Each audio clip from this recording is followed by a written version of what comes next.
कराते थे। First day में हमने आपके पूरे जितने भी सिम्टम्स हैं, आपको केस टेकिंग कैसी करनी चाहिए, क्या क्या चीज़ों को सोचना चाहिए, समझना चाहिए, वो हमने चीज़ें समझी। इसके बाद सेकेंड डे में हम आए तो हमने शिरो रोग के 11 टाइप पढ़े,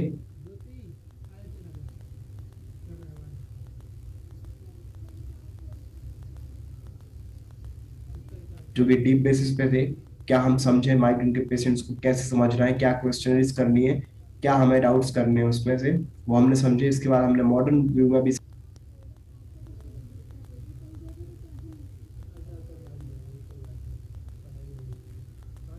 समझा कि उसमें क्या मॉडर्न साइंस कहता है और हमें उससे क्या इम्प्लीमेंटेशंस करने हैं। इसके बाद हम स्टार्ट हो गए थे कि अब हम मेडिसिनल पार्ट पे जाएंगे। तो हमने मेडिसिन पार्ट हमने संप्राप्ति बना ली थी, जो कि बहुत इंपॉर्टेंट पार्ट है आपकी कोई भी निदान संप्राप्ति पे। पांचवा संप्राप्ति निदान पंचक पे एक जो सबसे इंपॉर्टेंट पार्ट है आपका ये है। अगर आप ये बना लेते हैं तो आप लगभग लगभग पूरे केसेस को हैंडल कर सकते हैं, क्योंकि आपके पास एक कहते हैं ना समरी बन के आ जाती है। आपने बुक कितनी भी बड़ी लिख दी हो, लेकिन एक समरी एक पेज में ही लिखती है, बिल्कुल वही चीज है। आपके डिसीज में आपने कुछ भी कुछ करा हो, 5 पेज की केस टेकिंग की हो, लेकिन समरी आपकी ये बन के आ जाती है और आपको फिर इन पॉइंट्स पे देखना होता है। मतलब आप सोचिए ना कितनी बिल्कुल सिस्टमेटिक तरीके से बनाया हमने। पहले आप केस टेकिंग करेंगे, फिर आप उसके और डीप जाएंगे, पूरी केस टेकिंग आपके हाथ में आ गई, फिर आपने उसको समराइज कर लिया एक पेज में। अब हम इसके बाद मेडिसिन पार्ट पे फिर हमने प्रोटोकॉल्स करे कि हमें अगर ये पता चल गया मुझे किस भाग में क्या काम करना है, किस एरिया पे काम करना है, कितनी इंटेंसिटी से काम करना है, वो हमने काम कर लिया। इसके बाद हम प्रोटोकॉल्स पे आए। प्रोटोकॉल सबसे इंपॉर्टेंट होता है, क्यों? क्योंकि अगर आपको प्रोटोकॉल्स पता चल जाते हैं तो आप कोई भी डिसीज को हैंडल कर सकते हैं। अगर आपके पास एक प्रॉपर नॉलेज है एक डिसीज को हैंडल करने का, आपके पास एक प्रॉपर समझ है आयुर्वेद को हैंडल करने की, आयुर्वेद को समझने की, तो आप सिर्फ प्रोटोकॉल से बात कर सकते हैं। जैसे बड़े बड़े डॉक्टर्स, जैसे हम लोग की बातचीत होती है, अभी हम हमारे पास और भी डॉक्टर्स जो लेवल 1 और 2 से जुड़े हुए हैं, हम उनसे ये बात नहीं करते कि आप ये मेडिसिन दे दीजिए। हम उनसे ये बात करते हैं कि आप ये संप्राप्ति पे काम कीजिए, ये प्रोटोकॉल्स यूज कीजिए, आप काम कर लेंगे। इससे क्या फर्क चेंज आ गया? अगर मैं मेडिसिन की बात करता हूँ तो उसमें ये फर्क आ जाता है कि आपको कुछ नहीं पता। आपको नहीं पता कि ये पेशेंट को क्या डिजीज है, बस डॉक्टर साहब ने ये मेडिसिन बता दी और यूज करनी है। वो डॉक्टर नहीं होता, वो सिर्फ एक रट्टू तोता होता है, और एक बात एक एंड में वो जाके मात खा जाता है, मीन्स उसकी गलतियां पकड़ में आने लगती है। लेकिन दूसरी तरीके से अगर मैं बोलूं कि आपको इस प्रोटोकॉल्स पे काम करना है, इस संप्राप्ति पे काम करना है, इस संप्राप्ति बनती है, तो उनका माइंड ओपन अप हो जाता है कि मुझे अच्छा डिसीज है समझना है, इस डिसीज पे काम करना है, ऐसे काम करना है, तो मैं अपना खुद दिमाग चलाऊंगा। सर का जरूरी नहीं कि सर ने फल तरका दे दिया तो फल तरका ही दूंगा। मैं पांडु रोग में आया हुआ और भी संप्राप्ति में आए हुए और भी जो योग है उसमें मैं यूज करूंगा। जरूर नहीं सिर्फ फल तरका यूज किया गया है। मैं आपको एक मेडिसिन का आज नाम भी बताऊंगा, इसमें लिखा हुआ है एक योग है जो अभी तक किसी ने नहीं किया, लेकिन मैं यहाँ पे इसलिए डाला है क्योंकि मुझे वो सही लगी चीज, इसलिए मैंने डाली।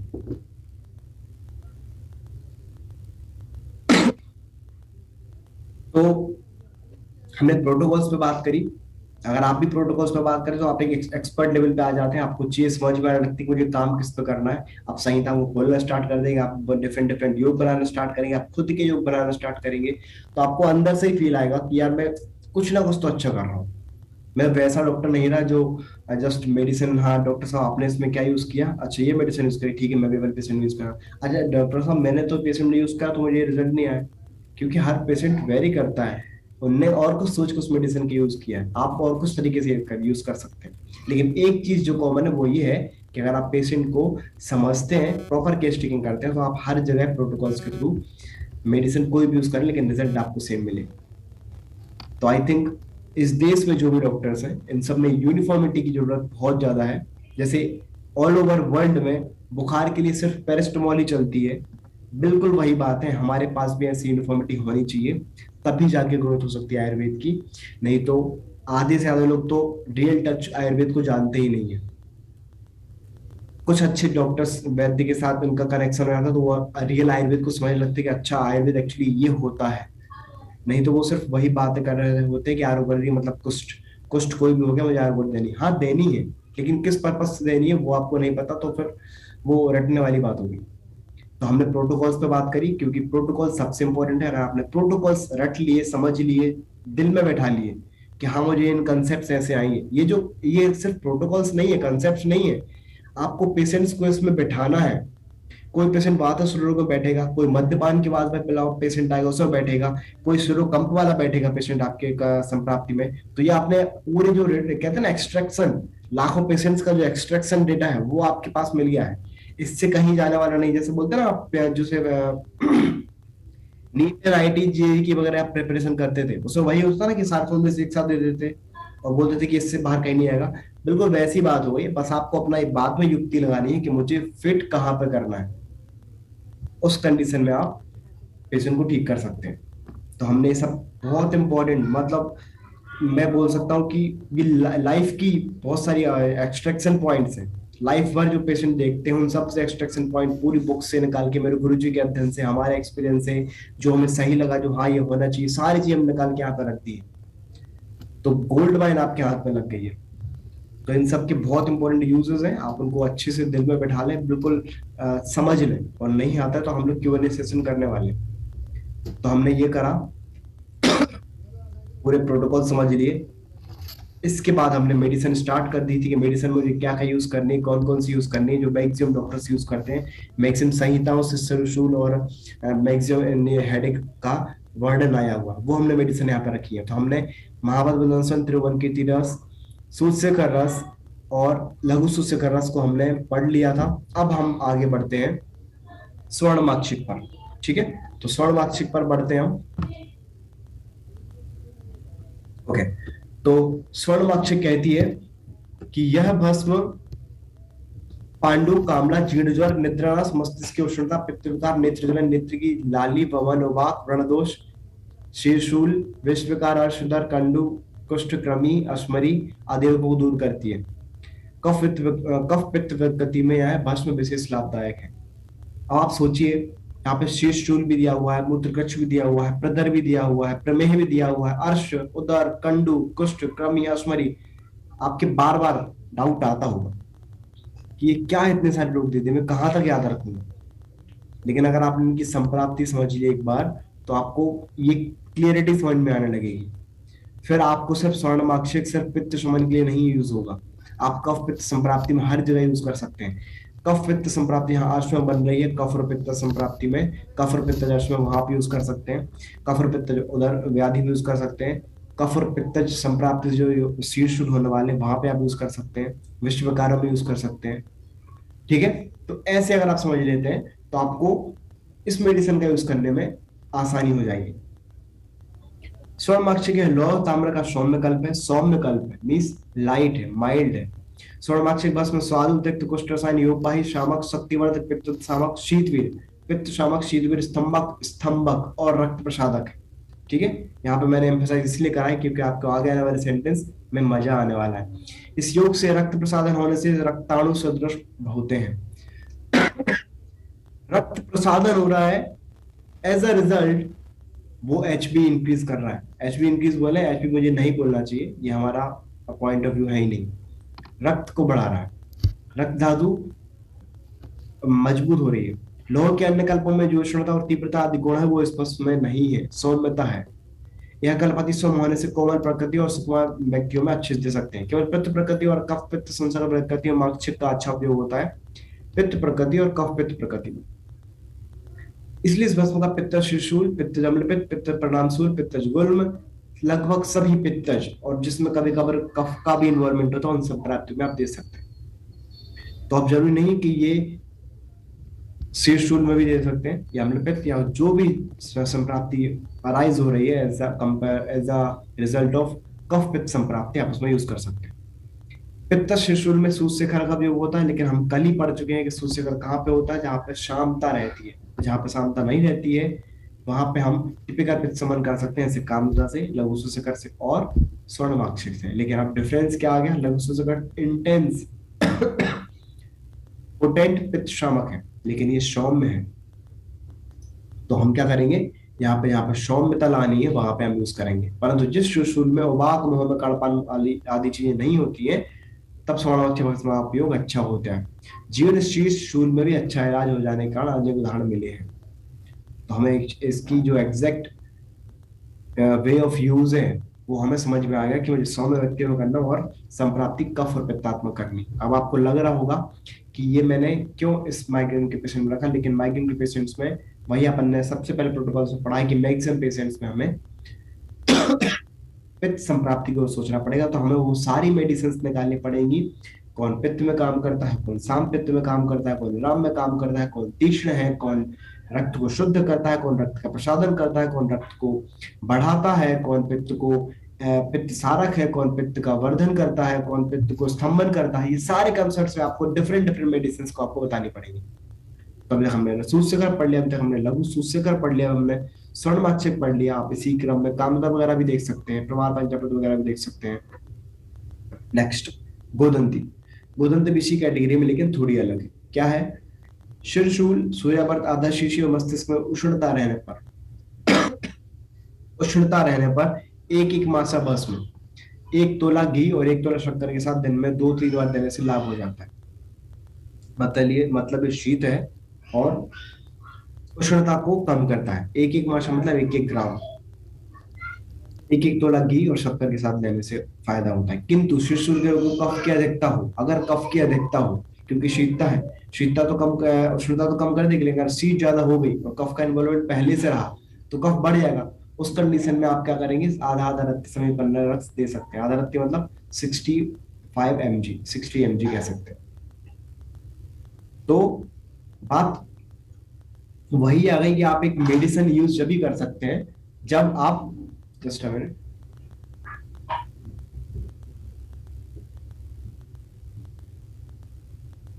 आप उस मेडिसिन का यूज जब भी कर सकते हैं जब आप पेशेंट की क्वेश्चन अच्छे से कर लेते हैं। क्यों? क्योंकि यहाँ पे आप देखिए ना, यहाँ पे क्या लगा हुआ है, जब शिरशूल में रोग क्या कफ की अधिकता रहती है तो समय पन्ना यूज करना है। लेकिन अगर आपको पता ही नहीं होगा, आपने प्रॉपर क्वेश्चनिंग कर ही नहीं होगी, तो आपको पता कैसे चलेगा कि मुझे समय पन्ना यूज करना है कि नहीं, मुझे गोदंती कितने प्रमाण में यूज करनी, कितने टाइम तक यूज करनी, उसका अनुपान क्या होना चाहिए। ये जब भी पता चलेगा जब आपका लेक्चर 1 और 2 प्रॉपरली डन होगा।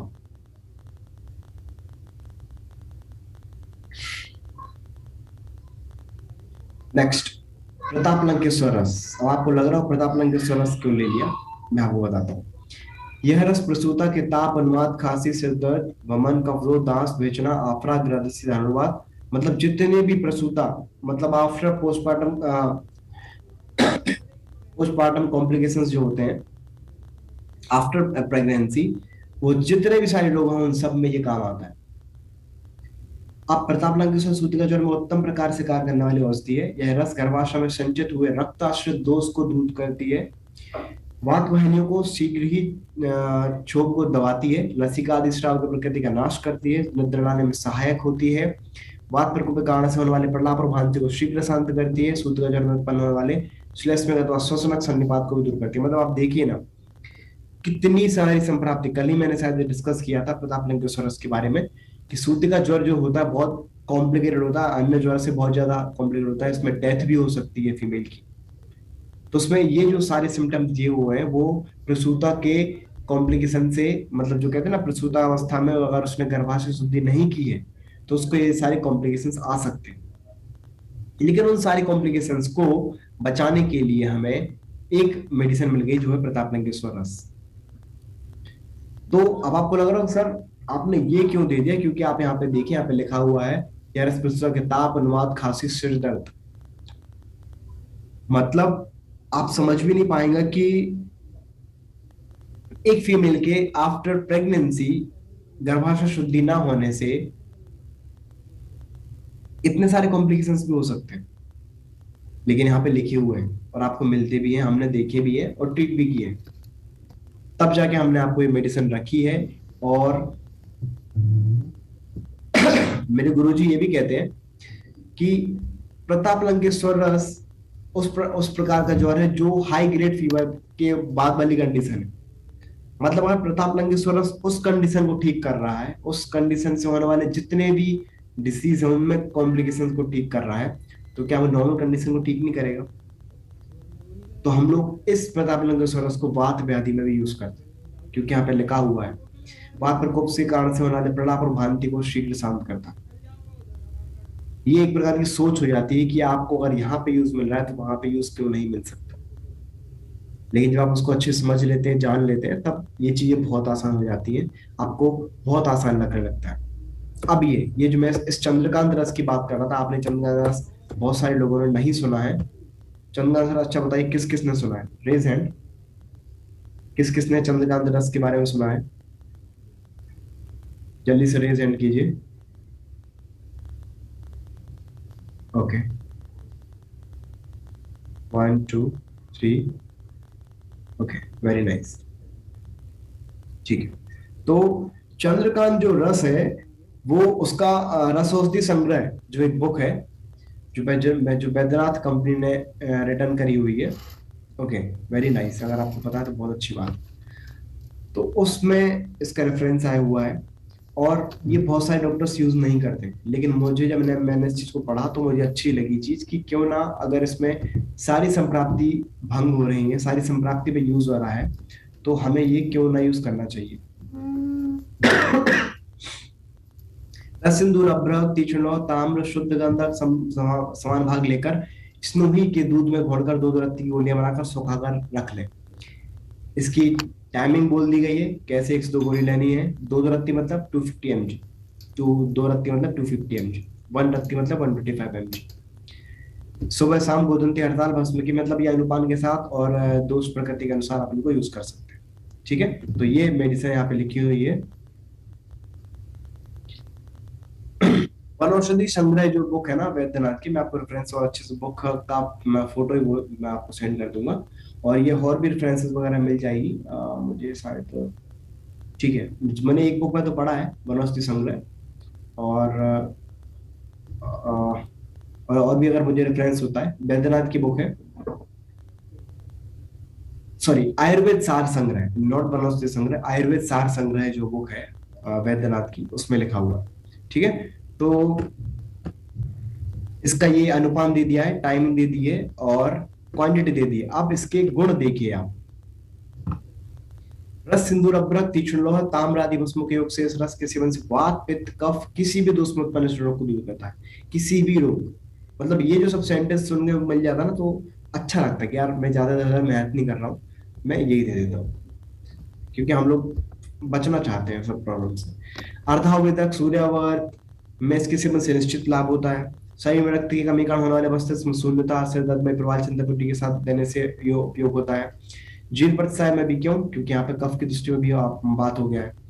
ठीक है, इसके अलावा इसमें गोदंदी भस्म के साथ शरबत गुणवत्ता के साथ देने से लाभ होता है। अनंतवात नामक क्षुर रोग में उत्कृष्ट लाभदायक औषध है। अगर मुझे कोई बता दे तो मुझे अच्छा लगेगा कि यहाँ पे अनंतवात नामक क्षुर रोग है, वो इस कंटेंट में कौन सा एक कंटेंट है जो अनंतवात के लिए काम कर रहा है। यहाँ पे ये लिखे हुए, रस सिंदूर अभ्रक तीक्ष्ण ताम्र शुद्ध गंधक एक दिन स्नोही के दूध में घोटकर, और जीर्ण प्रतिसाय के लिए। रस लॉजिकली है, सिंदूर। जल्दी से बता दिए आंसर, रेज हैंड नहीं करना है आपको, आंसर बताना है। रस कौन सी इसमें एक जो मेडिसिन है वो अनंतवात के लिए काम कर रही है, कौन सा कंटेंट चंद्रकांत रस में मेडिसिन कंटेंट है जो अनंतवात के लिए काम कर रहा है। ओके, रस सिंदूर कह सकते हैं, कह सकते हैं सर, आपका आंसर सही है, बट यस, यस, मुझे आंसर मिल गया है। डॉक्टर रोहिणी जी, मैम आप प्रैक्टिशनर है, आप प्लीज बताइए, पी और N P, practitioner non practitioner. आपका आंसर सही है, क्यों, क्योंकि अनंतवाद की संप्राप्ति जो बनती है वो टिपिकल वात संप्राप्ति बनती है, और न्यूरोजेनिक संप्राप्ति बनती है। और वहां पे मुझे तीक्ष्ण चीज चाहिए, जहां पे जल्दी से उष्णता के कारण, तीक्ष्णता के कारण वात का शमन कर सके। That's really important. तो उस कंडीशन में ये, यस, ताम्र भी आपका सही है, आपका ताम्र आंसर भी सही है। ये सब चीजें एज अ कॉम्बिनेशन बात कर रहा हूं मैं, बिल्कुल सही बात, आपका आंसर सही है, कोई गलत नहीं है। लेकिन जो एक मेन कंटेंट होता है ना मेडिसिन में, कहते हैं ना तुरुप टाइप का, बिल्कुल वही चीज है। स्नोई जो है ना, बिल्कुल ड्रग ऑफ चॉइस का काम कर रहा है। बहुत सारी जगह स्नोई का लेप करने के लिए, सिलाई के द्वारा एक लाइन फेरने के लिए बोला गया है। अगर आप मैसेज रत्नावली के बहुत सारे युगों में देखेंगे, हम उस बारे में ही बात करने वाले हैं। तो स्नोही का इस पे तो काम हो ही रहा है। स्नोही का जब भावना मिल जाती है तो ओवरऑल ये पूरे कंटेंट एक साथ तीनों दोस्तों पे काम करने लगते हैं और जीन प्रसाद जैसे सिम्टम्स में भी इसमें रिजल्ट मिलते हैं। तो ये बहुत अच्छा योग है, आप इसको बना सकते हैं, यूज कर सकते हैं। मैं भी इसको जल्दी बनाने वाला हूँ। अगर मैं जिस दिन बना लूंगा, मेरे पास शायद लगभग सब चीजें हैं, मुझे स्नोई निकालने जाना पड़ेगा, वो भी मेरे पास में ही है। तो जब मैं रेडी कर लेता हूँ तो मैं आपको इन्फॉर्म करता हूँ, जिसको भी चाहिए हो तो बताइएगा। यही तो फायदा होता है डॉक्टर्स का कनेक्शन होने का, वो भी एक सोच से मिलने का, क्योंकि हमारी सबकी सोच एक जैसी मिल जाती है, हम एक जैसे काम कर सकते हैं। हमें समझाने की जरूरत नहीं पड़ती कि सर इसको ये पे रिपोर्ट्स आई तो आप उसकी केस टेकिंग कीजिए, इसको क्या था क्या था। हमें आप डॉक्टर से सीधी बात करते हैं कि आप इसकी केस टेकिंग मुझे बताइए, फिर मैं आपको प्रोटोकॉल्स बता दूंगा, दैट्स इट। ये एक एडवांस लेवल के फिर डिस्कशन होते हैं, तो मजा भी आता है, डॉक्टर को भी सीखने को ज्यादा मिल जाता है और टाइम भी कम यूज होता है। और डॉक्टर्स जो होते हैं ना बिजी रहते हैं, हर कोई डॉक्टर बिजी है, तो वो इरिटेट भी नहीं होता। नेक्स्ट, आरोग्यवर्धिनी बटी। आरोग्यवर्धिनी बटी, यह आप सभी ने बहुत अच्छे से सुनी हुई है। बटी कुष्ठ और वात, पित्त, कफोद्भूत विविध ज्वरों का नाश करती है। यह गुड्डी का पाचक, दीपन, पथ्यकारक, दुग्ध, मेदोहर, मल शुद्धिकर, स्रोत शोधन का बेस्ट यूज कर सकते हैं अपन इसमें। अत्यंत क्षुधावर्धक, सामान्यतः सब रोगों में हितकर है। आरोग्यवर्धिनी नाम ही है कि हर चीज में आरोग्यता देने वाला जो बटी है उसी को हम आरोग्यवर्धिनी, आरोग्य का वर्धन करने वाली बटी है, तो इसलिए सब लोगों में हितकारक है। संक्षेप में आरोग्यवर्धिनी बद्ध कोष्ठ और कोष्ठगत वात की नाशक है। कोष्ठगत वात, अगर हमें ये समझ में आ गया, हमने एक अंडरलाइन कर लिया इस पॉइंट को, कोष्ठगत वात, तो आपको लग रहा होगा सर आपने आरोग्यवर्धिनी शीर्ष में क्यों रखी, हमने तो आज तक सुना भी नहीं ना करा है। लेकिन आरोग्यवर्धिनी कोष्ठवात की नाशक है, श्रोतोशोधन है। बहुत सारे पेशेंट आपके पास ऐसे आएंगे कि मुझे हेडेक तो होता है लेकिन मुझे भूख नहीं लगती, मेरा पेट साफ नहीं होता है और मुझे कॉन्स्टिपेटेड टाइप रहता है। उस कंडीशन में आप कोष्ठगत की चिकित्सा करेंगे और आपको वो संप्राप्ति भी खत्म होगी और उसमें एज अ कॉम्प्लिकेशन जो हेडेक हो रहा है वो हट जाएगा। इस कंडीशन में आपकी फिर संप्राप्ति पास में आती है। ऐसे पेशेंट हमेशा ऐसे बोलते हैं कि मुझे पेट में भी अफरा रहता है, आत्मन रहता है, फिर जब वो चीज बढ़ जाती है तो मुझे हेडेक स्टार्ट हो जाता है। अगर आपने इस पॉइंट को नोट कर लिया तो आप तुरंत कोष्ठगत वात की चिकित्सा करेंगे, स्रोत शोधन की चिकित्सा करेंगे और अपने प्रोटोकॉल्स में, अपने प्रिस्क्रिप्शन में आरोग्यवर्धिनी यूज कर लेंगे। दैट्स इट, सिंपल सी बात है। अभी तक आप आरोग्यवर्धिनी को कुष्ठ नाशक ही समझ रहे थे और हर कहीं जगह आप पित्त क्षारक का भी काम कर रहे थे, लेकिन अब आपने अलग नजरिए से सोच लिया। इस गुणों की हेतु से यह बटी मध्यम कोष्ठांतर्गत वात नाशक, कफ भूयिष्ठ और क्षीण पित्त दोषों पर उपयोगी है। यह शोधन मूत्रल मूत्रल, ठीक है, क्योंकि उसमें शिलाजितु भी है। वातानुलोमक, वातानुलोमक, कोष्ठगत वात सामक, कोष्ठगत वात अगर की बात हो गई ना तो मेरे पास तो बहुत बड़ी चीज हाथ लग गई। सम्यक पित्त श्रावक, ये भी बहुत इंपॉर्टेंट पॉइंट मिल गया मेरे को। सेंद्रीय विषग्न और गर्नाशक गुण दर्शाती है। कुछ विषम ज्वर, अपचन, जीर्ण कोष्ठ, हृदय की अशक्तता, मेदोरोग, मल संचय, देह में से दुर्गंध आना, अग्निमान, सर्वांगसो श्वास पर प्रयोजित होती है। देखिए ना, आपको लग रहा हो कि सर इतने सारे डिजीज कहाँ से आ गए, और ये तो सब कोरिलेट भी नहीं हो रहा है। श्वास, प्रमेह, सर्वांगसोफ, ये तीनों चीजें देखिए, यहाँ पे एक चीज कॉमन है, कफ। अग्निमान कफ, दुर्गंधाना कफ, मल संचय कफ, मेदोरोग कफ, हृदय की अशक्तता कफ, जीर्ण कोष्ठ कफ, विषम ज्वर कफ, अपचन कफ। सब में एक चीज कॉमन है, वो है दुष्ट, नॉट कफ, दुष्ट कफ। और दुष्ट कफ कब बनेगा, जब दुष्ट अग्नि स्टार्ट होगी। दुष्ट अग्नि कब स्टार्ट होगी, जब दुष्ट मल सारक अच्छे से काम नहीं करेगा, मल का स्रोत शोधन अच्छे से नहीं होगा।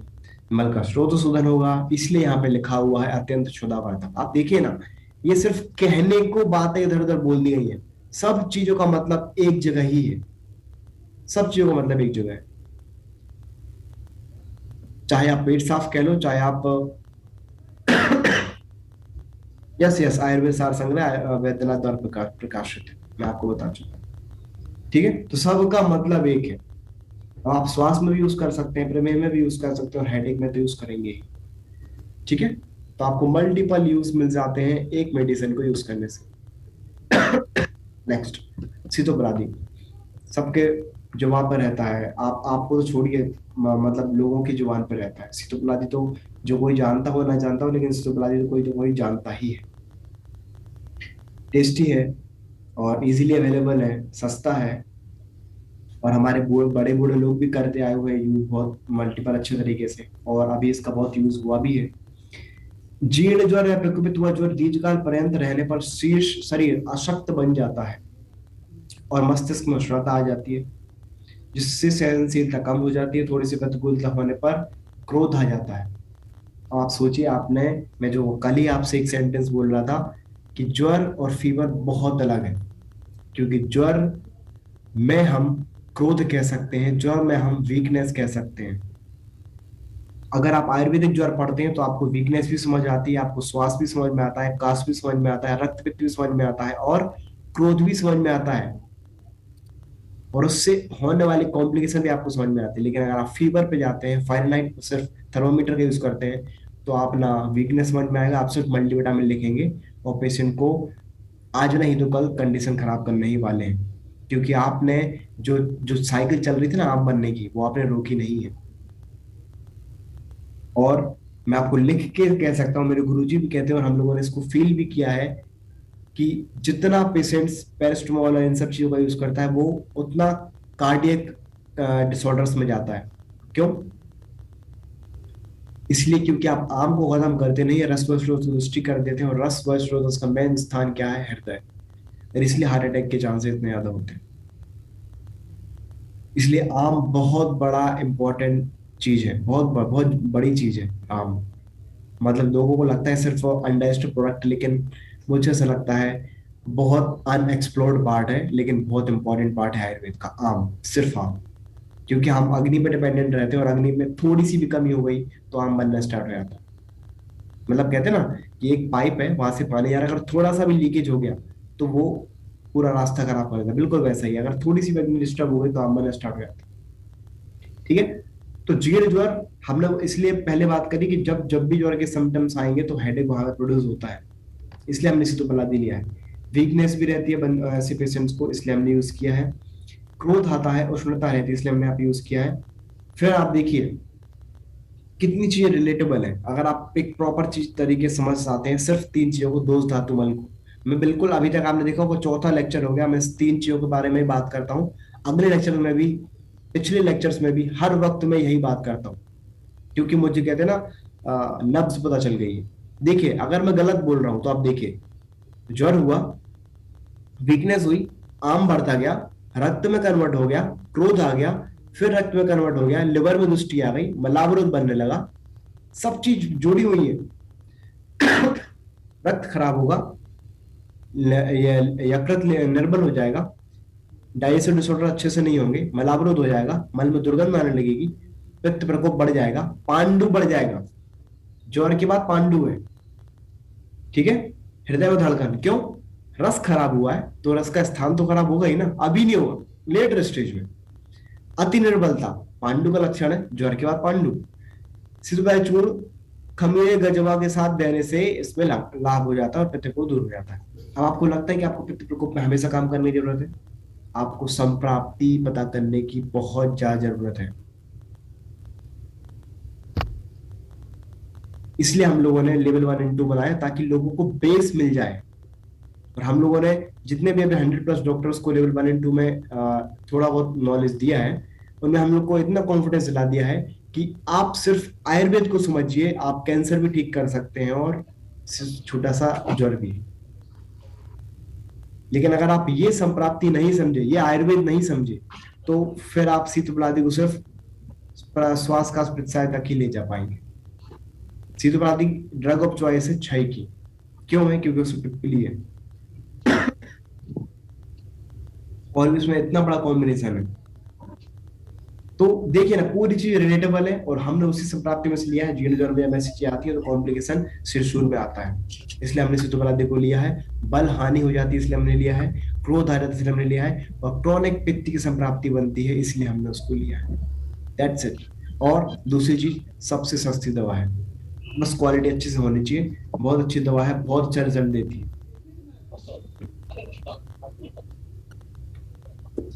षडबिंदु तेल लगभग सभी ने सुना है, षडबिंदु अणु तेल के बारे में। अणु तेल के बारे में भी और अच्छा है, उससे अच्छा मुझे षडबिंदु लगता है, क्योंकि इसमें भृंगराज है और बकरी का दूध है, और इसमें सारी इतनी सारी जो एकल द्रव्य है।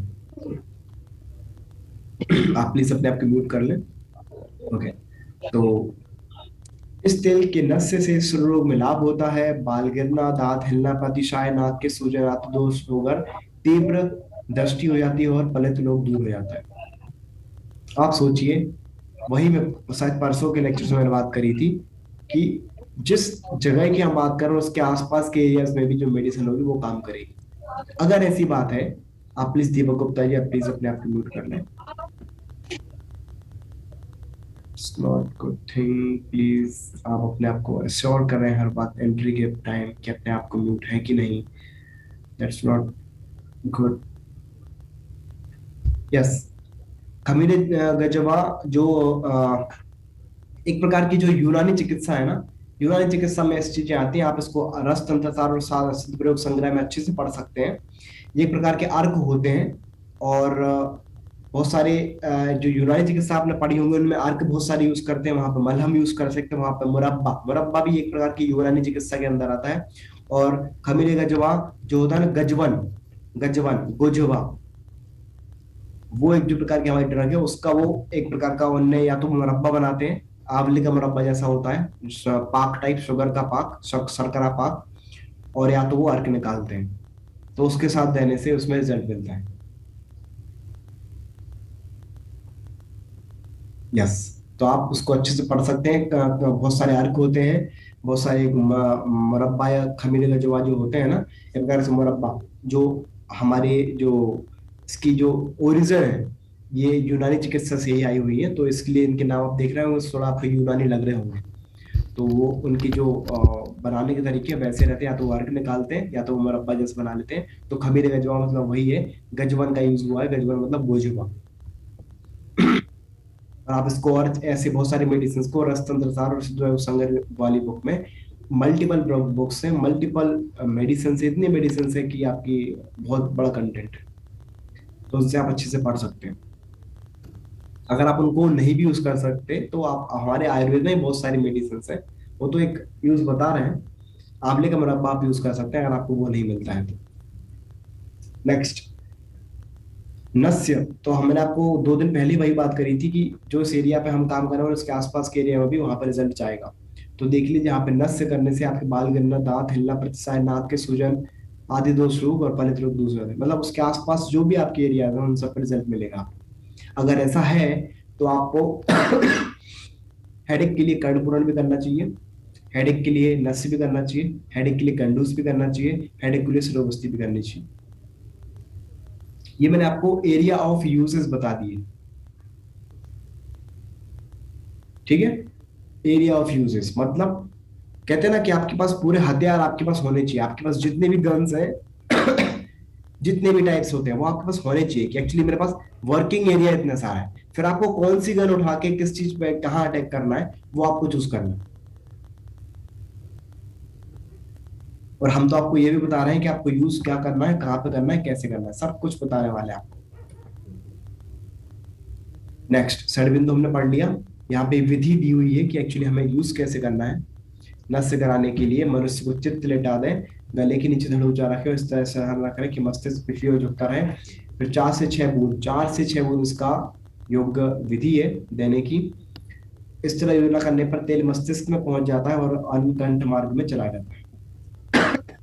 नासा ही शीर्षो द्वारम, ये जो सेंटेंस है, अगर आप इस सेंटेंस को पकड़ लेते हैं तो आप बहुत सारे यूजेस कर सकते हैं। मैंने आपको पहले भी समझाया था कि नस्य सिर्फ नस्य नहीं है कि आप तेल और व्रत का नस्य कर पाए, आप मेडिसिन, आप अगर उसको सिर्फ एक पॉइंट पकड़ते हैं, नासा ही शीर्षोद्वारम, मतलब नासा जो है वो सिर का द्वार है, दैट्स इट। और उन्होंने कुछ नहीं बोला, और इन्होंने ये नहीं बोला कि नहीं आप तो षडबिंदु तेली कीजिए, नहीं आप तो अणु तेली कीजिए, उसके अलावा कुछ नहीं कर सकते, नहीं। उन्होंने नासा सिर का द्वार बोला, बस। आप मुझे जो भी मेडिसिन सिर पर पहुंचानी है वो मैं अपनी युक्ति के अकॉर्डिंग, युक्ति के अकॉर्डिंग, अब ये नहीं कि आप महापद्मनम संरस का 1 ग्राम सीधा प्रथम नष्ट कर दें, उसमें तो पेशेंट मर ही जाएगा। मे भी क्या पता वो उन्माद कंडीशन में चला जाए, क्योंकि इतनी तीक्ष्ण औषध अगर आप उसको एकदम से उस मर्म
देंगे तो दिक्कत हो जाएगी।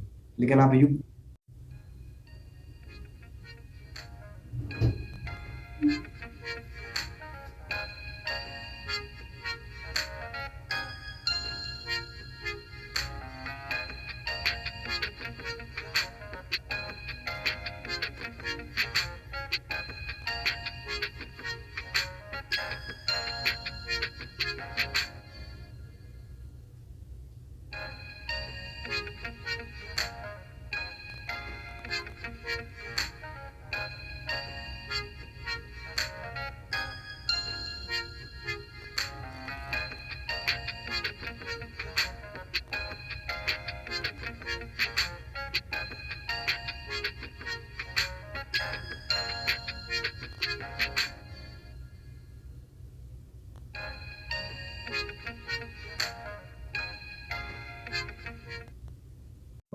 सूद से जैसी मेडिसिन है, और भी आप अल्प प्रमाण में, थोड़े से प्रमाण में सिर्फ ऐसी थे जो यहाँ पे, यहाँ की जो मेन जो प्लेक्सिस है, वेनस, उन सब में अच्छे से लग जाए, तो वहाँ पे जो सीधा क्षोभ है वो सीधा ब्रेन में जाके वहाँ पे एक्टिवेशन कर देगा।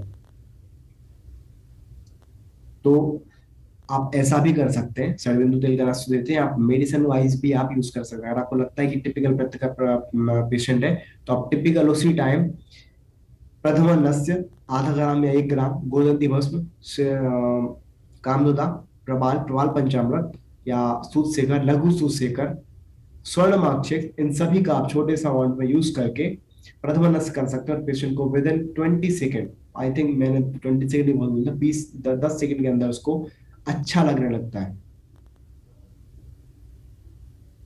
ठीक है, तो फिर आपको उस टाइम मजा आएगा कि यार वर्क करता है, बहुत अच्छे से वर्क करता है।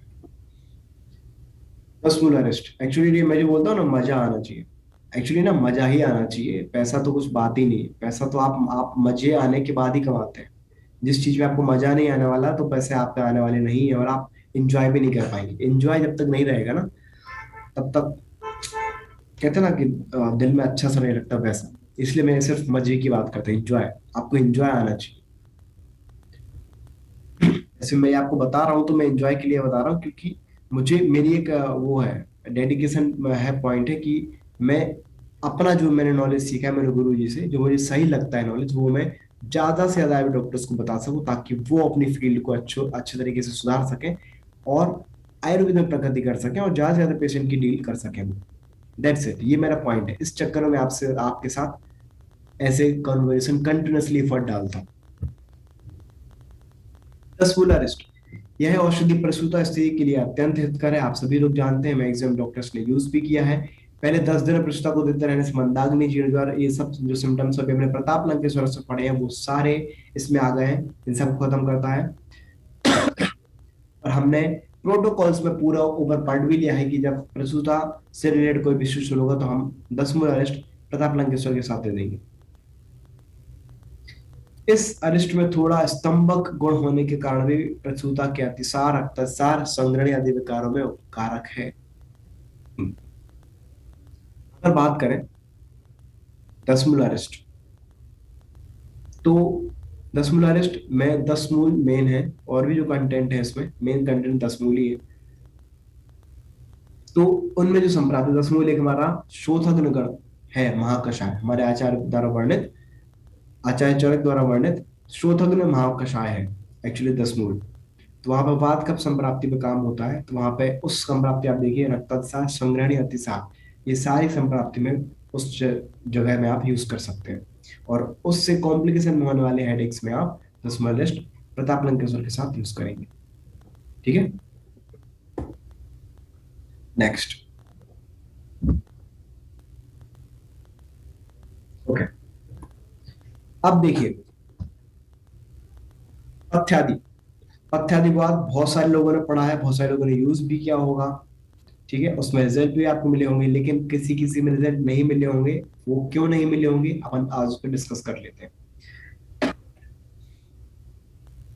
हर बहेड़ा, आंवला, हल्दी, गिलोय, चरायता और नीम की अंतर छाल, इन 7 द्रव्यों को संभाल लेकर यवकुट कर लें, और 2 तोले 6 मासे गुड़ के साथ 3 बार, 2 से 3 बार दे दें।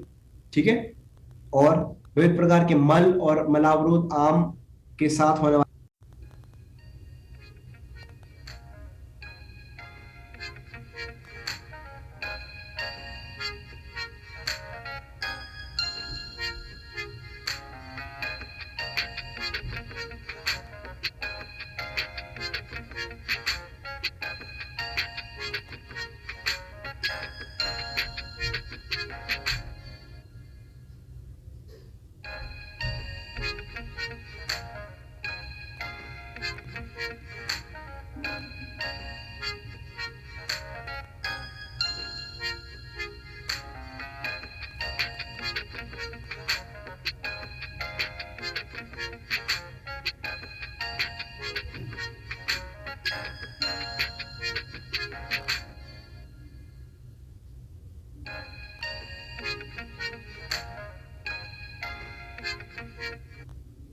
शूल, भूषण और कर्ण और नेत्र का शूल और धावितक को तत्काल दूर करता है।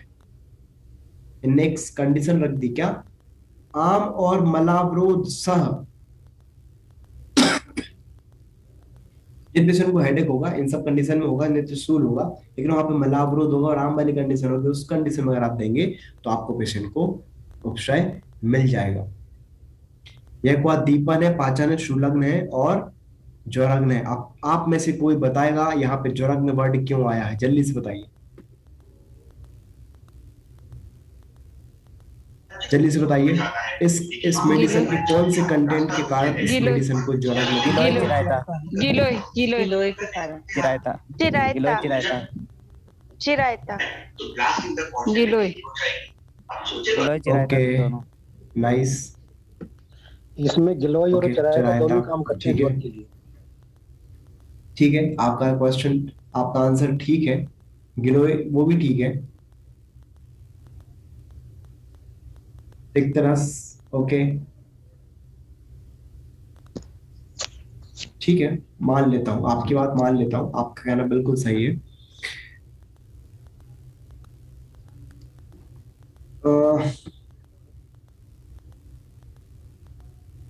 ओके, ठीक है, आपका आंसर सही है, हरितकी भी हो आपका सकता है। आंसर सही है।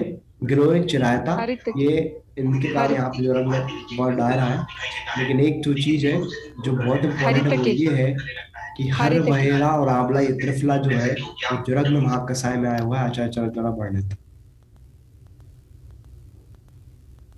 ये इन सभी में से सबसे इंपॉर्टेंट पॉइंट है।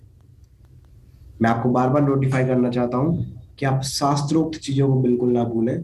मतलब जो, जैसे अगर मैं बात करूं, महाकषाय बहुत बड़ी चीजें हैं ये। मतलब आप सोचिए ना, पूरी बुक बना दी सर ने, मतलब आचार्य चरक जी ने, फिर उन्होंने बोला कि चलो जो बच्चे हैं ना हम जैसे गधे, जिनका कोई दिमाग नहीं चलता, उनके लिए थोड़ा बहुत हेल्प कर दूं। तो उन्होंने कहा तुम यार एक काम करो, तुम कुछ मत करो, तुम्हें आता तो कुछ है नहीं, तुम एक काम करो, मैं 50 महाकषाय दे देता हूँ, तुम उनको यूज कर लेना, तुम्हारा काम बन जाएगा। लेकिन हम इतने बड़े बेवकूफ है कि हम उनको भी यूज नहीं कर पा रहे। हम क्या करते हैं, हम बड़ी बड़ी दवाइयों पे जाते हैं, बड़े बड़े रसों पे जाते हैं, और बहुत कुछ है वैद्य यहाँ पे इस दुनिया में है जो बहुत अच्छी प्रैक्टिस कर रहे हैं। और मैंने भी थोड़े टाइम पहले ही समझा कि सच में महाकषाय बहुत अच्छी तरीके से काम कर सकता है अगर आपने उसको प्रॉपरली तरीके से काम करा। मैं आपको बताऊंगा, अभी मैंने लेवल 1 एंड 2 में बताया भी है कि मैंने कैसे उसको यूज किया था वात व्याधि में और ऐसी चीजों में। मतलब आप भी यूज कर सकते हैं, बहुत अच्छी चीजें हैं वो। तो मुझे ऐसा लगता है कि इसका यूज जो है त्रिफला यहाँ पे आया, गिलोय और चिरायता तो है ही। यह एक दीपन पाचन है, यह क्वाथ अकेला रौप्य और गोदंती और अधिक रस प्रसाद अनुपात के साथ होता है। समान रूप से गोदंती और मिश्री के साथ तीव्र प्रकार में दिया जाता है। यहाँ पे लिखा हुआ है कि पत्थर जयपुर बीकानेर जिले में विषम ज्वर और जीर्ण ज्वर पर विशेष प्रयुक्त होता है। बिल्कुल, क्योंकि हमें वहां पे चिरायता मिल जाता है, गिलोय मिल जाता है, त्रिफला मिल जाता है। पित्त प्रकृति वालों और सगर्भा स्त्रियों को सामने औषधि देनी चाहिए, और नहीं दी जाती है तो वहां पे उनको ऐसे सिम्टम्स आ जाते हैं, उपद्रव आ जाते हैं, उन कंडीशन में आपको पथ्यादि क्वाथ मिलता है। अब आप सोचिए, अभी मैंने 10 मिनट पहले एक बात कही थी, क्या कही थी कि आप अगर आप ज्वर पढ़ लेते हो तो आपको रक्त भी समझ में आता है। यहाँ पे देख लीजिए, यहाँ पे क्या लिखा है, नाक से रक्तस्राव होना, मूत्रावरोध होना, बधिरता होना, ठीक है, नाक से रक्तस्राव, एपिटेक्सिस मीन्स रक्तपित्त होना, ऊर्ध्व रक्तपित्त होना। अब तो आप सोचिए, ये मेडिसिन पित्त, शमन और ज्वरग्न है, और काम क्या कर रही है?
रक्त पित्त की। क्यों? क्योंकि मेडिसिन ज्वर है, ज्वराग्न है। जब ज्वर की मेडिसिन हो जाएगी तो वो ज्वर के आने वाले कॉम्प्लिकेशन रक्त पित्त है, उस पर काम करेगी। तो हमारे आचार्यों ने ऐसी मेडिसिन के योग बनाए हैं जो इस व्याधि को तो ठीक करेंगे, आगे आने वाली व्याधियों को भी ठीक करते हैं। ये मैंने देखा है, बहुत सारी जगह देखा है। जो पेशेंट एंटीबायोटिक्स बस यूज करता है उसको खांसी बहुत ज्यादा चलती है, जो एंटीबायोटिक के साथ आयुर्वेद वगैरह भी यूज करता रहता है उसको खांसी नहीं चलती ज्वर के बाद। तो ये हमारी चीज होती है कि बहुत सारे डॉक्टर्स अगर हो सकता है यहाँ पे यूज कर रहे हो एलोपैथिक, मुझे उसमें कोई दिक्कत नहीं है, लेकिन आप आयुर्वेद को भी अगर यूज करते हैं इन चीजों से तो आपके रिजल्ट्स बढ़ जाते हैं। ठीक है। और इसके अतिरिक्त अर्धाविदक सूर्यवर्त आदि रोग पर भी अच्छा उपयोग होता है। पाचन संस्थान में विकृति के कारण जब सृजित होता है तब यह क्वाथ आशीर्वाद के समान सिद्ध माना गया है। सिंपल सी बात, सिर्फ एक सेंटेंस, पाचन संस्थान में विकृति के कारण। मतलब जब मलावरोध बर्गर रहेगा ना, जो हमारा वर्दी यूज करते हैं, उसका एक अल्टरनेट पॉइंट यहाँ पे है जो पक्का मिल गया। मतलब जहाँ लिवर का रिलेशन होगा, रक्त का होगा और पाचन संस्थान का होगा, इन तीनों का रिलेशन जब एक बैठेगा तब हम आरोग्य वर्धिनो पत्थादि क्वाथ यूज कर सकते हैं। क्वाथ या इसकी और भी चीज में आप यूज कर सकते हैं, वटी भी यूज कर सकते हैं। वटी भी आजकल मार्केट में आने लगी। अब हम जाते हैं एकल द्रव्य पर। अभी तक आपने बहुत सारे योग पढ़ लिए, बहुत सारी चीजें पढ़ ली कि यार इतने सारे योग हैं, ये सब लगभग आपने सुने भी है, यूज भी किए। अब क्यों ना एकल द्रव्य की बात कर लें, जो वो भी बहुत अच्छा काम करती हैं लेकिन उनको निग्लेक्ट कर दिया जाता है। हम बड़े बड़े योगों पे काम करने लगते हैं। तो मैंने कुछ सिलेक्टेड मेडिसिन आपके सामने रखी है एकल द्रव्य, जो आप उनको अपने योगों में यूज कर सकते हैं और इन द कॉन्टेक्स्ट ऑफ सिर रोग और माइग्रेन और क्लस्टर हेडेक और any kind of headache. Example, त्रिदोष शामक है गुरुजी। गुरुजी का एग्जाम्पल लेते हैं। स्निग्ध दोष में होने से वात, तिक्त कषाय होने से कफ और पित्त का शमन करता है। स्थानिक संस्थानिक कर्म वाह है और यह कुष्ठग्न वेद स्थापन है, आप सभी लोग जानते हैं। रक्तवा संस्थान हृदय है, रक्त शोधक है और रक्तवर्धक है। ठीक है, क्योंकि पित्त शमन करता है, वात का भी शमन करता है, इसलिए ये रक्तवर्धक और रक्त शोधक भी है। दोष प्रयोग, तो दोषज है, ये तो सिंपल सी बात है। घृत के साथ वात का असर के साथ, पित्त का मधु के साथ, कफ के साथ विकार में यूज कराया जाता है। तो गिलोय जो है वो त्रिदोषज है और तिक्त प्रदान होने से हमारे शीर्षूल, जो पित्त शीर्षूल है, उन्हें बहुत अच्छा काम कर जाता है। और वात और कफज इन सभी में काम कर जाता है, क्योंकि तिक्त होने से कफ पे भी काम कर जाता है, तिक्त होने से उस पे पित्त पे भी, मधु तिक्त होने से, तिक्त कषाय होने से कफ पे काम कर जाता है और पित्त का भी शमन कर देता है और उष्ण होने से वात का भी शमन कर देता है। इसलिए आपकी संप्राप्ति कुछ भी हो लेकिन गिलोय आप यूज कर सकते हैं। और क्यों? उसका डबल यूज आपके क्या है, आपकी इससे ज्वर की संप्राप्ति भी हट जाती है, इसके तीनों दोषों भी हट जाते हैं। तो आप कोई भी योग जब बनाएंगे, मल्टीपल ड्रग जब आप योग बनाते हैं ना, तो आप गुड़ची आज अच्छे अमाउंट में डाल सकते हैं। ठीक है, इसलिए हमने इसको रखा है एकल द्रव्य में, और बहुत सारे डॉक्टर्स यूज करते भी होंगे, हम लोग भी करते हैं।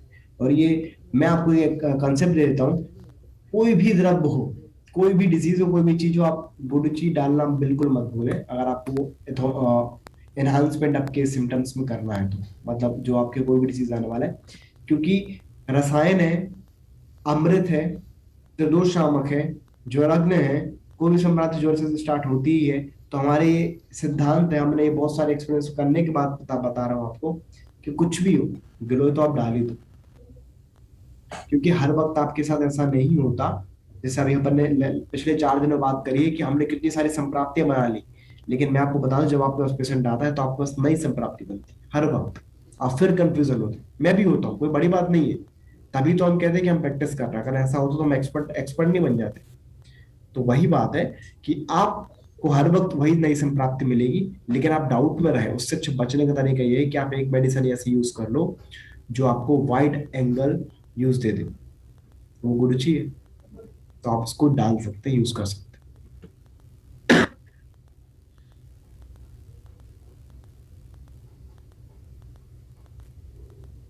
चीनी शक्कर एक ही है, बट आप जो प्योर फॉर्म की चीनी होती है ना, जिसको मिश्री बोलते हैं, हम लोग हिंदी लैंग्वेज में मिश्री बोलते हैं, प्योरेस्ट फॉर्म होती है। क्रिस्टलाइन जो होती है शुगर जो हम लोग जनरली पीते हैं, वो अच्छी यूज शर्करा नहीं होती है। अगर आपके पास बजट है, पेशेंट के पास बजट है, तो आप मिश्री यूज कीजिए। अगर आपके पास नहीं है तो आप बेसिक शक्कर यूज कर सकते हैं। नेक्स्ट, हरित की या मधुतिक्त कषाय होने से पित्त का, कटुतिक्त कषाय होने से कफ का, और अम्लबदर होने से वात का। ये भी तो सामक है और वात सामक भी है, क्योंकि अनुलोम बहुत अच्छा करती है। इसका लेप शोथर है, वेदना स्थापन है, ब्रॉडरोपक है। मतलब आपने क्या सीख लिया, मैं तो उसको योग में तो यूज कर ही सकता हूँ, लेकिन जब मैं कभी कोई लेप बनाऊंगा यहाँ पे माथे पे लगाने के लिए, आप उसमें हरित की डाल सकते हैं। यह नाड़ी व संस्थान पे काम करती है, इसलिए मैंने यहाँ पे यूज किया है। जो भी चीज वेदना स्थापन पर काम करेगी, नाड़ी व स्रोतस पर काम करेगी, मनो व स्रोतस पर काम करेगी, पाचन का संस्थान पर काम करेगी, और त्रिदोषर है, वो सारी मेडिसिन हमारे शरीर पर काम कर जाएंगी बेस्ट तरीके से। है बहुत सारी मेडिसिन, लेकिन जिनके कहते हैं ना यूनिक यूनिक क्वालिटी है, जिनकी जो ड्रग ऑफ चॉइस टाइप में, वो आप ऐसी मेडिसिन भी यूज कर सकते हैं। और इंद्रियों की शक्ति को भी बढ़ाता है, और ये बेस्ट अनुलोमक भी है हृदय की। अशोक महाकषाय में भी आता है। बहुत सारे पेशेंट ऐसे होते हैं, जो मैंने आपको फर्स्ट लेक्चर में ही समझाया था, कि जिनकी संप्राप्ति अर्श वाली होती है, वहां से अनुलोमन ढंग से हो नहीं पाता, और वह अनुलोमन उदावरत की कंडीशन को क्रिएट करता है। As a result chronic phase में उसको हेडेक क्रिएट होता है। तो अगर आप उस संप्राप्ति में हरित की यूज करते हैं, तो उसकी हरित की अर्शोग्न महाकषाय में भी आया हुआ है, अर्श भी खत्म होगा, अनुलोमन भी होगा, और हेडेक भी खत्म होगा। ठीक है। नेक्स्ट, जटामांसी या स्निग्ध होने से वात, शीत और तिक्त कषाय होने ध्वर, और पित्त और तिक्त कषाय होने से कफ। ये भी त्रिदोषर है। अब तिक्त होने के कारण दीपन, पाचन, लोमन, यकृतजग और पित्त सारक है। तिक्त होने के कारण अनुलोमन, वात सामक होने से सूर्यप्रशमन भी, मतलब सूर्यप्रशमन भी कर रहा है, यकृतजग भी है, पित्त सारक भी है, पाचन भी है, दीपन भी है। तो हमें यही सब तो चाहिए था। और जटामांसी आप भी जानते हैं, जटामांसी का फांट पीने से बहुत अच्छी नींद आती है। मतलब मुझे मनोवश पे भी काम मिल गया। और एक और चीज, आपने कुछ 1-2 पेज पर पहले हम बात करी थी, वहां पे जो वात समन की बात करें, वहां पे लिखा हुआ था इससे नींद भी अच्छी आती है।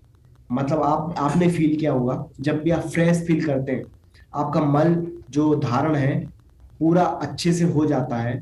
मल की आप पूरा निग्रह कर लेते हैं। मतलब आप जब वॉशरूम से बहुत अच्छे से फील फ्री होके आते हैं, तो आपको नींद बहुत अच्छी आती है। उसका रीजन वही है कि आप पूरे अनुलोमन अच्छे से कर लेते हैं, तो आपके प्राण पे भार कम हो जाता है, सारी इंद्रियों को बल मिल जाता है।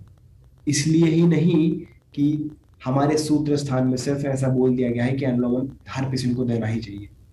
मजाक नहीं कर रहा मैं आचार्यों ने, बहुत बड़ा बड़ा सोच के बोला गया। और हमारे गुरुजी का भी ये रिसर्च है कि जिन पेशेंट्स को अनुलोमन डेली बेसिस पे दिया गया है, उनके कैंसर होने के चांसेस निल हो जाते हैं। निल निल 0%। और अगर ऐसा है, अगर आपको लगता है मैं गलत बोल रहा हूं, तो आप अभ्यारिष्ट अभ्यारिष्ट की संप्राप्ति में देख लीजिए, वहां पे अर्बुद आया है। ठीक है। तो अनुलोमन होना बहुत जरूरी है, मल का प्रॉपर निकलना बहुत जरूरी है। और हमारे शुरू में भी हमने सबसे पहले सेंटेंस लिया था कि कोई वो उत्तमांग की बात होती है, वहां पर सोच की क्रिया सबसे पहले हमें सोचनी पड़ेगी। ठीक है। नेक्स्ट, सर्पगंधा निद्रा ज्वलन है, उष्णता के कारण कफवात सामक है। और सर्पगंधा आप सभी ने, मैं बहुत सारी मेडिसिन पे आपने देखा है, जो नींद वाली दवाइयां होती है, जो मेंटल को स्टेज को अच्छा रखती है, वहां पे यूज होती है। आप सभी ने यूज करी भी है, और आप उसको बहुत अच्छे वाकिफ होते हैं। तो वही चीज मैंने आपको बताई वही चीज मैं आपको बता रहा हूँ कि 4-5 कंसेप्ट पे आपको चलना है। समय, अनुलोमन, पाचन, मनोवश्रुतस, इन सब चीजों पे काम करना है। तो ये मनोवश्रुतस पे भी काम करता है, मस्तिष्क पे काम करता है, निद्रा जनन है। ये हमें यही चाहिए था, क्योंकि हर बार पेशेंट ऐसा नहीं होता कि सिर्फ कुष्ठ और दृष्टि भी है। बहुत बार पेशेंट मेंटल स्टेज का भी होता है, स्ट्रेस रहता है, उसको एंजाइटी रहती है, ज्यादा सोचता है, और उसका उसके रिलेशन से उसका पाचन संस्थान खराब होता है, उसके फिर उस कॉम्प्लिकेशन से आपको हेडेक होता है। तो अगर आपने सिर्फ हेडेक पे काम कर लिया तो वो नहीं बन रही बात, आपने पाचन संस्थान पे काम कर लिया तब भी बात नहीं बन रही। बात कब बनेगी, जब उसके साइकोसोमेटिक रिलेशन को ठीक करेंगे। क्यों? रस हुआ, स्रोत दृष्टि में आया हुआ है, चिंतना चिंतना, मतलब जो पेशेंट ज्यादा सोचता है, मैंने आपको फर्स्ट लेक्चर में बताया था कि हर वक्त पेशेंट यही नहीं होता कि पाचन खराब है, उसके मेंटल स्टेज पे भी बात होती है। जो ज्यादा सोचते हैं उनका पाचन संस्थान अच्छा नहीं रहता, तो हमें उसके साइकोसोमेटिक डिसऑर्डर को अच्छा करना पड़ेगा। तो जब उसको नींद अच्छी आएगी तो उसको मेंटल रिलैक्सेशन मिलेगा, और उसका रस अच्छा बनना स्टार्ट होगा, रस अच्छा बनेगा तो उसकी मस्तिष्क का उत्तेजना में शांति मिलेगी, और उसकी आगे वाली जो क्रोनोलॉजी है वो बिगड़ जाएगी और डिसीज कम हो जाएगी। ठीक है, नेक्स्ट, अम्ल की, यह त्रिदोषर है। अम्लता से वात, मधुशीर से पित्त, और कषाय से कफ कसवा, ये भी पित्त शामक है, त्रिदोषर। टिपिकल पित्त शामन इसका काम है। रोचन है, आप भी जानते हैं, इसको टेस्ट बहुत अच्छा आता है, कषाय लाते हैं लेकिन बहुत टेस्टी लगता है। दीपन है, अनुलोमन है, अनुलोमन है, त्रिफला का ही कॉम्बिनेशन है। अम्लता नाशक है, यकृत तेजक है, यकृत तेजक है, अम्लता नाशन है और यकृत तेजक है। आप भी जानते हैं, सभी लोग जानते हैं। आप प्लीज, डॉक्टर जो भी हैं, आप प्लीज अपने आप को म्यूट करें, इट्स योर रिस्पॉन्सिबिलिटी। अगर आप अपने सेशन को सक्सेसफुली रन करना चाहते हैं तो दैट्स नॉट गुड हैबिट कि आप कभी भी आए और अपने आप को म्यूट कर लें। सॉरी, ओके, प्लीज आप ये सेशन नहीं, हर सेशन का आपकी रिस्पॉन्सिबिलिटी होती है। तो अम्ल, आप भी जानते हैं कि सभी लोग अम्लकी को खाते भी, यूज भी करते हैं, मल्टीपल पेशेंट में देते भी है, लेकिन वो काम कैसे करता है? अनुलोमन भी करता है, दीपन है, रोचन है, यकृत तेजक है, और अल्प मात्रा में स्तंभन है, और बड़ी मात्रा में संसरण है। ये इंपॉर्टेंट पॉइंट है। बहुत सारे पेशेंट त्रिफला का यूज करते हैं तो उसमें अच्छे से अनुलोमन नहीं करा पाते, उसका रीजन वही है। अगर आप उसको अच्छे अमाउंट में और अनुपान के साथ देते हैं तो आपका अनुलोमन हो जाता है, नहीं तो स्तंभन हो जाता है। नेक्स्ट, मंजिष्ठा। ये जो मैंने ड्रग्स आपके सामने सारी रखी हुई है, बहुत सोच सोच के रखी हुई है। मैं चाहता 15-20 भी रख सकता, लेकिन मैंने आपको सिलेक्टेड रखी है ताकि आप ज्यादा ज्यादा आपको भटकना नहीं पड़े। इतनी मेडिसिन मैंने आपको दे दी है कि आप लगभग बहुत सारे पेशेंट आप ये ठीक कर सकते हैं, लेकिन मैं आपको गारंटी नहीं दूंगा, क्योंकि आप भी जानते हैं कि युक्ति पे डिपेंड करता है, आप पे डिपेंड करता है, और पेशेंट पे डिपेंड करता है। मैंने आपको पेशेंट को डील करने से पहले जो चीजें हैं वो मैंने आपको सारी दे दी है। कल के दिन में और मैं आपको पंचक्रम पढ़ाने वाला हूँ। इसके अलावा हम एक प्रॉपर प्रिस्क्रिप्शन कैसे बनाना है माइग्रेन पेशेंट के लिए, वो आपको बताएंगे। इसके बाद में कुछ केस स्टडीज आपको बताऊंगा जो हमने ट्रीट करी, और उससे मैंने आपको जो रिजल्ट बताने वाला हूँ वो आपको बताऊंगा।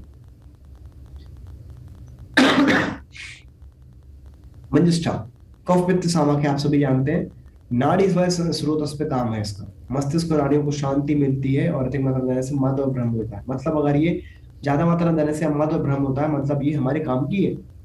जैसे सर्पगंधा है, ज्यादा देने से उसको कहते हैं ना, कोमा तक में जा सकता है। इतनी इतनी जैसे पिल्स होती है ना, स्लीपिंग पिल्स, बेसिक टाइप की उसकी क्वालिटी होती है, बहुत निद्रा का कारक है वो।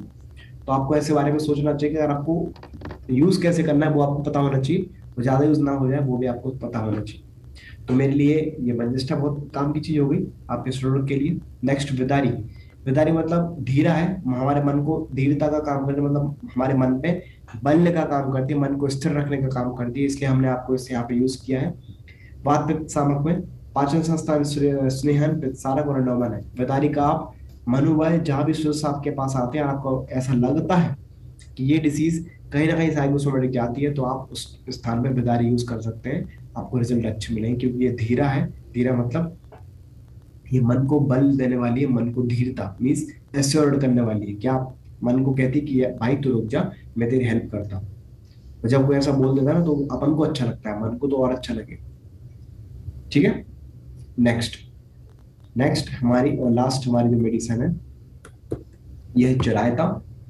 आप सभी लोग जानते हैं, यूज भी करा है, खाया भी है, मैंने तो बहुत खाई है, आप सभी ने भी खाई होगी, पेशेंट को भी खूब खिलाई है। तिक्त होने से कफ पित्त और उष्ण भी होने से प्रभात का समन करता है। ये भी जो शामक है, कफ पित्त शामक, इसकी डोमिनेंसी है।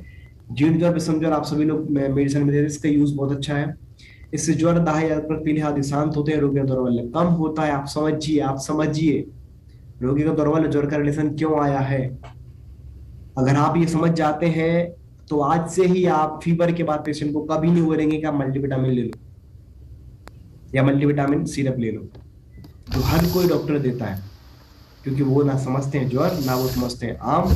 फिर बाद में पेशेंट का कुछ भी उनको क्या फर्क पड़ता है। लेकिन इट्स योर ड्यूटी, हमारे आचार्य जी सिखा के गए हैं कि आपकी मेडिसिन वो होनी चाहिए जो आपकी डिसीज को खत्म करे लेकिन कॉम्प्लिकेशन ना करे। ज्वर में काढ़े का चरायता अति प्रसिद्ध है, दाह में भी देते हैं बिल्कुल। अन्य ना पचने से जो दौर्बल्य होता है और जरूरत पर दौर्बल्य में इसका उपयोग करते हैं। ज्वर, दौर्बल्य, पित्त प्रकृति, ये हमें तीनों चीज चाहिए थी, वो हम मिल गई, इसलिए हम चरायता यूज करेंगे। और तिक्त प्रधान भी है, क्यों? क्योंकि वो तिक्त प्रधान होने से वो कफ का भी शमन करता है। ठीक है, तो हमने आपको पूरी एकल द्रव्य बता दी है, मतलब सस्ती चिकित्साएं बता दी, महंगी चिकित्साएं बता दी। महाभारत मनसन, भरद्वाज चिंतामणि, प्रतापलाल, ये महंगी चिकित्सा है, वो भी आपको बता दी। आपको जो समझ में आता है वैसा आप कर सकते हैं, पेशेंट टू पेशेंट अपनी युक्ति का। कैसे पेशेंट ठीक करना है केस टेकिंग बता दिया है, कैसे समझना है, टाइप्स बता दिए, प्रोटोकॉल्स को समझा दिए कि ऐसे ऐसे आपको चलना है, ऐसे ऐसे चलेंगे आप। फिर इस प्रोटोकॉल के बाद मेडिकेशन क्या क्या यूज करनी है वो भी आपको बता दिया। अब कल के दिन में आपको और एडवांस बनाने वाले हैं, हम आपको पंचक्रम पार्ट बताने वाले हैं। जो जो पंचक्रम यहाँ पे यूज हो सकता है पेशेंट, वो हम आपको बताएंगे, समझाएंगे, डिस्क्रिप्शन देंगे। और आपको और डिटेल्ड में समझना है, फील करना है पंचक्रम को, तो आप लेवल 2 में कर सकते हैं। इसके अलावा हम फिर प्रिस्क्रिप्शन बताएंगे आपको, और इसके बाद हम केस टेकिंग करेंगे और हम कल सेशन को एंड कर लेंगे। एंड आपकी रिस्पॉन्सिबिलिटी है कि मैं अपनी तरफ से पूरी मेहनत कर रहा हूँ, आपकी रिस्पॉन्सिबिलिटी कि आप अपनी साइड से मेहनत कर रहे हैं कि नहीं। क्योंकि मैं आपको बता दूं, ये मेरा बेनिफिट हो गया है, मैंने आपके लिए मेहनत करी, मैंने इतना सारा डेटा कलेक्शन करा, मेरा तो फायदा हो गया, मेरी R&D और बढ़ गई। मैंने आपको लेक्चर दे दिया, मेरे 2-5 कंसेप्ट और मेरे पास आ गए, लेकिन आपने क्या फायदा उठाया, दैट्स योर चॉइस। और मैं आपको बता दूं, मुझे बिल्कुल भी मजा नहीं आएगा कि अगर आप बोलें कि सर बहुत अच्छा सेशन था, तो मुझे ये नहीं सुनना। मुझे ये सुनना है कि सर मैं आपके लेक्चर्स के बाद मैंने पेशेंट को ठीक करना स्टार्ट कर दिया है, मेरी एक्यूरेसी बढ़ गई, मैं पेशेंट नहीं देखता था, मैं अब देखने लगा और मुझे मजा आने लगा, पेशेंट मेरे ठीक हो रहे हैं जल्दी। अगर ये आपको बोलना है तो मुझे व्हाट्सएप कर देना, नहीं तो मुझे ये मत बोलना कि सर मजा आ गया, क्या तो लेक्चर दिया।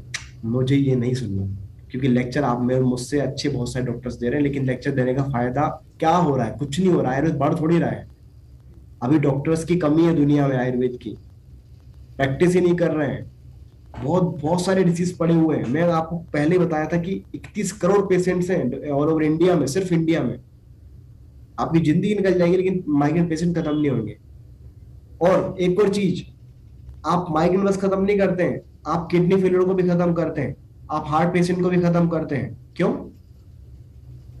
कितने पेशेंट आपके पास आएंगे जो बोलते हैं सर मैं डेली बेसिस पे सेडेटिव्स, एंटी एमेटिक्स और जो एंटी कन्वर्जेंट मेडिसिन, और इसके अलावा जो ड्रग ऑफ चॉइस है माइग्रेन के लिए, जो उनके एपिसोड को हटाने के लिए, तो वो यूज करते हैं। पैरास्टामोल तो कितना यूज करते हैं, तो उनको पता भी नहीं होता है कि उनकी किडनी फेलियर में जाने वाली है, लिवर फेलियर में जाने वाला है, और ड्रग इंड्यूस्ड लिवर फेलियर सबसे बड़ा रीजन बन चुका है आज के जमाने में। तो आप उन सब चीजों को रोक सकते हैं। आप कहते हैं ना एक प्रकार के एज अ वरियर, आप मार्केट में आने वाले हैं और लोगों को ठीक करने वाले हैं। तो मेरा मकसद वही था कि आप 5 दिन में आपको मैं कॉन्फिडेंस दे सकूं। आपके पास नॉलेज है, मुझसे ज्यादा नॉलेज है आपके पास, लेकिन अगर वो एनर्जी नहीं आई आपके पास कि मैं पेशेंट ठीक कर सकता हूँ, बहुत अच्छे से ठीक कर सकता हूँ, और आयुर्वेद से बहुत अच्छे तरीके से ठीक कर सकता हूँ, तो ये आपको सेशन करने का फायदा नहीं हो पाएगा।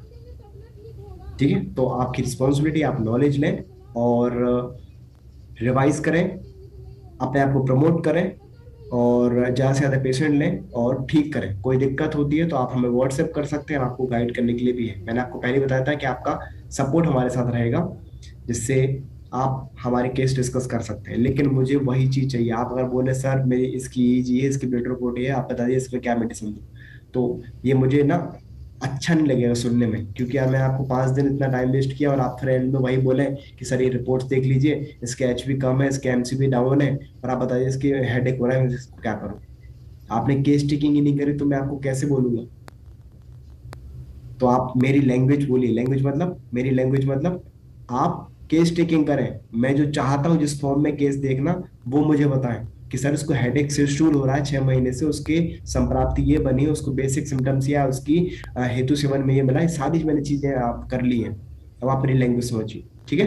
तो thank you so much joining us, till then bye bye, thank you.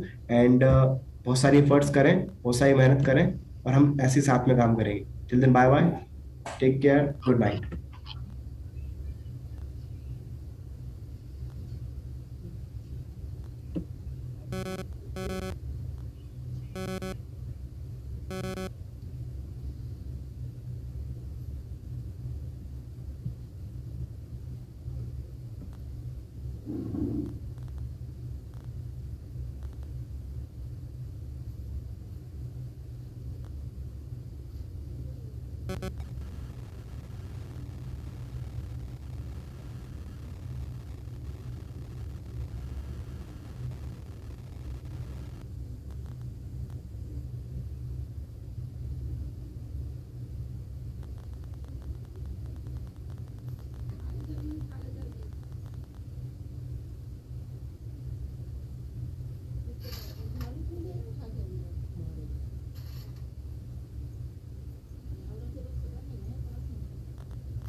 High हो गया इसका, लेवल हाई हो गया।